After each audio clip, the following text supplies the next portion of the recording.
Chris and Alison Weston. Chris and Alison Weston acknowledge that they have been permanently changed by their experience. They lost their entire life savings, their home, and all but a few boxes of their possessions. Their daughters had to complete part of high school without their parents, and rebuilding professional lives with felony records has been far from easy. At the same time, the Westons believe they've been given an opportunity to rebuild their lives. In this final part of the case, Chris and Alison reflect on what this experience has meant to their personal growth, their marriage, and their legacy. Chris, when I was in prison I sent Alison a letter asking for divorce. I was angry and blamed her for much of what happened. But during the time I was incarcerated, I went through a lot of introspection, and I made the call pretty early on that no matter how long I was there, my path wouldn't cross this way again.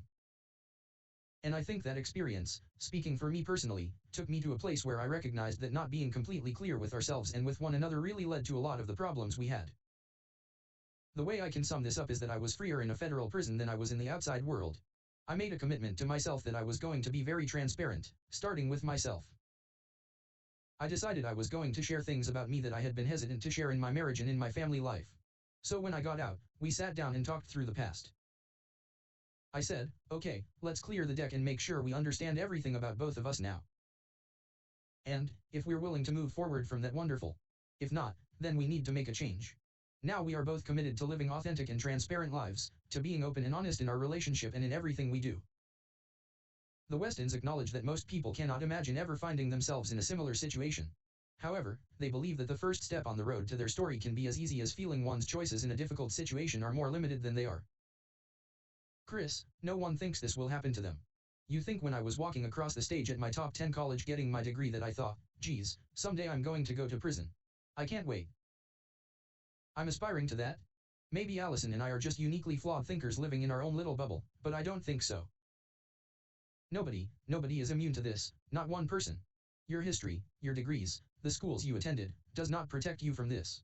No matter where you came from and whatever your upbringing, you're never immune from this path. People think of the typical white-collar criminal, they meant to do it, and they're greedy. I'm not saying that that's not part of it. What I am saying is that it wasn't the overall driving force. It's more about how you get good at the things that you practice. If you practice small, barely noticeable inappropriate behavior, it becomes easier to do.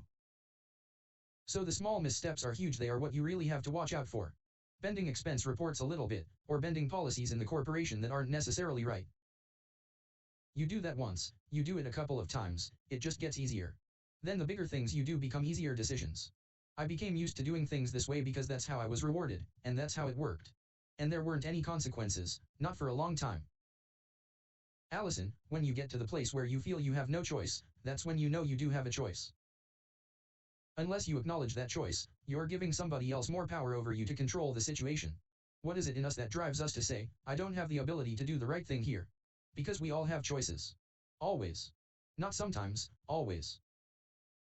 The Westons have reevaluated what is important to them and how they want to live. They now actively maintain practices in their lives to ensure they do not return to old patterns of thinking and behaving, including having accountability partners, individuals who they trust to let them know if they are acting in ways that are contrary to their values of truth and transparency. Chris, the people that you surround yourself with, and the ability you have to vocalize disagreement about things that don't seem right, is just critical. I knew I didn't feel right in certain circumstances. I knew in my heart, this is probably not right, and I'm doing some things here that are bending what should be done, but I didn't respond appropriately to that. I let it go, and it got bigger. I needed to have the guts to have those hard conversations, where you talk it through when something just doesn't feel right. But you need to practice having those hard conversations from the get-go. Alison, I make sure that I'm not surrounded by sycophants, and that I have a diverse set of accountability partners. You need strong mirrors around you that you trust and respect that will give you honest feedback, even tough feedback. I think that's how you grow. As the Westons reflect on the biggest lessons they learned through this process, some simple observations about how to avoid these dangers emerge. Alison, before, the main stress in my life was always feeling that I had to keep up with the people around me. I didn't feel I could be accepted for who I was, and my self-worth was in what I did versus who I was. I couldn't be at rest. Today, I'm at peace with where I am and who I am.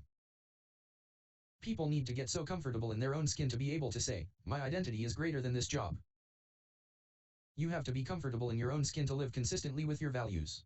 You need to have a level of comfort with yourself to be able to say, if that board doesn't like me or the decisions I want to make, they can fire me.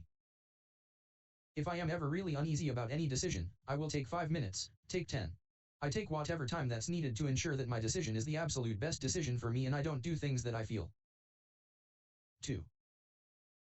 Compromises my values, my integrity. You get one shot with your reputation. There's no margin for error because you can never go back. It is the greatest gift we have. Chris, the impression I leave after I'm gone is important to me now. What is my legacy? I no longer believe that the world operates according to my rules. The way Alison and I focus ourselves now is a daily commitment to live right. The process by which I make a decision now is based on an entirely different set of rules. When I am faced with an important or high-impact decision, I try to imagine my response and actions in plain sight on the internet for everyone to see. My thinking has largely moved from short-term gratification to long-term impact. I don't try to please other people for the sake of their perception of me. If the decision is ethically and morally sound, what others think or how it makes me feel is secondary. I also try to live within the legal norms of the culture I live in, though those can be secondary, quite honestly, because a lot of stuff in this country is so unethical it's not funny. But I've learned to recognize that. 3.